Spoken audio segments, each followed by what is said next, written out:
launch, I've been using the Pixel 7 Pro as my everyday phone, and I deemed it to be the best Android phone in the market by my own needs and my own standards. But now, Samsung launched the S23 Ultra to contend for that spot as the king of the Android hill. So how do they actually stack up? Well, now that I've been using both of them side by side for the past few weeks, there are a lot of differences I want to show you, from the cameras to the features, the ecosystem, and of course, the price. You're looking at $899 for the Pixel 7 Pro compared to $1,199 for the S23 Ultra. That's a $300 price difference, but with that, Samsung does pack in some pretty impressive hardware. So, of course, I'll get into the hardware, but in this video, I'll be covering the design, then we'll get into a camera test, we'll talk about what's under the hood, we'll talk about the features, which is arguably the most important thing between the two of these, and of course, my conclusion, which one I would actually recommend. So starting off with the design, these are both in approximately white. Technically, Samsung calls this cream, but Samsung also has the S23 Ultra in lavender, black, and green. And of course, they always come out with other colors as well. We'll probably see a red one and other online specials in the future. Now, the Pixel comes in 3 colors, a pretty similar color slate. We've got white, black, and green. And of all the colors, my favorite one out of these two phones is actually the Pixel in green with that gold accent. I really like the camera bar on the Pixel, but of course, the aesthetics are so subjective, so you can leave a comment and let me know what you think about them, but I really like that camera bar on the Pixel phones, whereas on the S23 Ultra, I really do like this floating camera design. It's a lot more minimal. It's really a nice looking phone, and it feels very premium in your hand. Now, of course, looks aren't everything with the phone. Holding it obviously matters quite a bit as well, and holding these two phones, there are a couple things that I think make the S23 slightly better, and one thing that I think makes the Pixel 7 Pro better. So the S23, starting off with the back, has a matte finish, which not only looks nice in my opinion, but it also is a lot more grippable compared to the Pixel 7 Pro. The Pixels, I found that I was dropping them a lot. I got a case, so it didn't really matter that much, but the Samsung S23 Ultra also has boxier edges all the way around. On the top and bottom, that's more of an aesthetic thing, but on the sides, it's kind of like a curved edge and then a flatter side. So it feels nice in your hand. It doesn't dig in much like the iPhones or even like the S23 Plus. Like this just feels better in my hand than even that phone. The Pixel is a lot rounder, so again, a little bit more slippery in your hand, so I think that's a benefit for the S23 Ultra. And of course, the S23 Ultra is also about 10% heavier, which just feels like more of a premium phone in your hand. But with that, it is of course a larger phone. That's why it weighs more. You're talking about a 6.7-inch display on the Pixel compared to 6.8 on the Samsung, but the displays are far from the same. While they both get the job done, they're both 120 Hz, they're both AMOLED. The Galaxy gets, I would say, probably about 40% brighter, but also substantially dimmer. So in a really dark environment, this one does not get too bright in your eyes. And in addition to that, they also have a better in-screen fingerprint sensor. So Samsung really just makes the best displays, in my opinion, but I know we're giving a lot of wins to the Samsung early on in this video. I promise the tides will turn a little bit later. But getting back to the biometrics, another big advantage, kind of tying into that dim screen I was talking about, is the ultrasonic fingerprint sensor. If you are turning on your phone late at night, maybe it's dark in your room, and you don't want to blind yourself, first of all, you don't have to by the screen being dim, but second of all, the ultrasonic fingerprint sensor won't make a bright flash, which you do have, however, on the Pixel, because this is actually an optical fingerprint sensor, which means the screen has to be on, it shines a bright light, it's less secure and less accurate, and it doesn't work as well if your fingers are wet. So that chalks up for a big win on the screen, on the in-screen fingerprint sensor on the S23 Ultra. Now, one last thing to talk about with the design of these two, of course, is the durability. Now, I can speak on two aspects of this. Like, one aspect is my own use. Like, I really treat this phone rough. I have keys in my pocket, I drop it, I just chuck it anywhere, and it holds up really well for me. Now, I have put a case on it recently, but even with cases, some people have been breaking the glass on their camera bar on the back. I haven't had that issue, but everything around the cameras, like that metal on the back, does get scratched. Not really a big deal in my book, considering everything on the phone still works, it's not cracked, and overall is really solid. But like I said, it's worth noting that some people did have damage on their camera bars. Now, the Samsung phone is obviously too new to say, but they do have Gorilla Glass Victus 2, which is supposed to be stronger on the back of this phone. So from durability standpoint, it should be better on the Samsung. Now, as far as the cameras go, if you're looking at spec sheets, this is a clear win for Samsung, but we're not looking at spec sheets. We're looking at actual photos and actual videos because that is really what matters. Going through these photos, you can see the Samsung photos looked a little bit more saturated, like this landscape here versus the Pixel, which looked a lot more natural.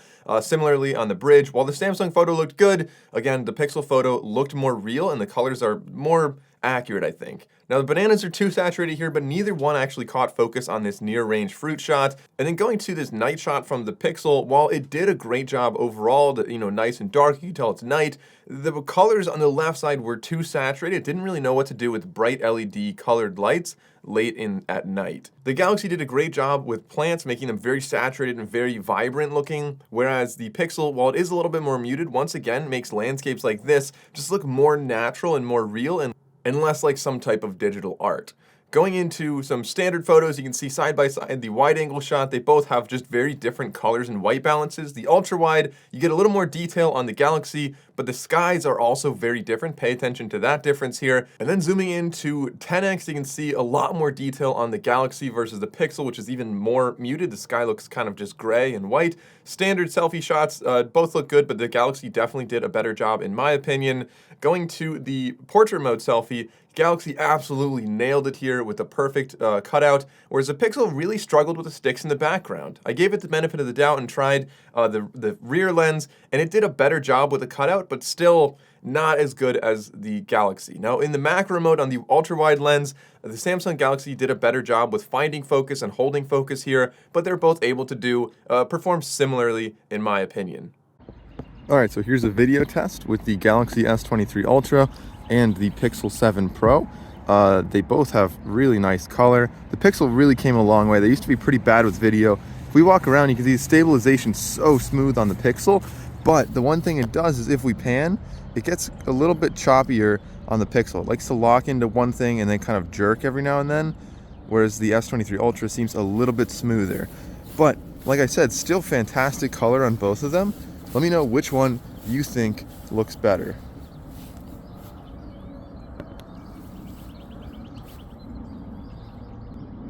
And then we have the front-facing cameras here. They both do a really good job with dynamic range. I think you have a little bit more of a saturated sky in the Pixel. Also, like really nice warm light tones on this tower next to me. But if you're walking around, this is the stability. They both, again, do a decent job. Let me know which one you think looks and sounds better. And again, I mean, they're both really good. I think we probably have, my face looks really red and really saturated on the Galaxy, whereas it looks a lot more natural on the Pixel. But that doesn't mean it's perfect. So let me know which one you think looks better. And something you might not notice in my camera test, but many other users would notice, is actually the skin tones. Now, skin tones with the real tone, is what Google's calling it, should be substantially better on the Pixel, representing darker skin tones much more accurately and not making them brighter, not making them different grainy levels. Like, it overall seems to do a much better job. So that's a big win for a lot of people using the Pixel. A clear win for the Samsung phone, however, is the maximum zoom. Being able to go up to 100x is great. Obviously, you don't usually have to go that far, but even going up to like 30x and having a substantially higher quality, I think, is a big win. But besides just the cameras, of course, the camera experience is also very important. I really like Google's camera app better, and I've been someone to kind of tinker around with settings, but I don't want to always go into full manual mode, expert raw on the S23 Ultra, which is why I like Google's camera app better. First of all, they have an auto level. You don't realize it, but usually your photos are 1 or 2 degrees tilted. It always helps you line it up perfectly. They also have a white balance slider on there, exposure slider, and shadow controls, all right on the screen, so it's easy to customize your photo and get the perfect shot every single time. I actually just used this phone as I took an entire trip around the world, and this was the only camera I had, and I was more than satisfied with all the photos I took. Now, of course, like I said, Samsung does have expert RAW mode. That's not really something I enjoy using that much, but it's there if you want to use the very capable sensors on this phone. But whichever phone you choose, they're both able to store a lot of photos and process a lot of photos in a very short amount of time. So talking about the storage with these, the Pixel starts off at 128 gigabytes, goes to 256 and up to 512 gigabytes.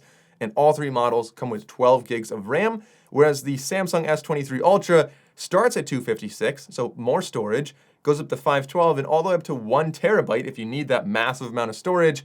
but it does start at 8 gigabytes of RAM with the base model and goes up to 12 gigs once you get to 512 gigabytes of storage. The battery on the inside is also, on paper, the same, but actually better for Samsung. The S23 goes down to 1 hertz for the screen, which is a big win for battery efficiency, whereas the Pixel 7 Pro, like I said, they're both 120 hertz displays, but it only goes down to 10 hertz, so you're using a little bit more power even when you don't need it on your phone. They both have 5,000 milliamp hour batteries, but you're able to charge faster with the S23 Ultra with 45 watt fast charging versus 23 watt fast charging on the Pixel. And Samsung really does a much better job, from my experience, with battery management. At the end of the day, if I end a day with about 10% battery on the Pixel, that same day would end me at approximately 25 to 30% battery on the S23 Ultra, which I thought was really impressive. Of course, it's hard to do a one-to-one comparison on a daily use, but that's how I tested it, kind of anecdotal right there.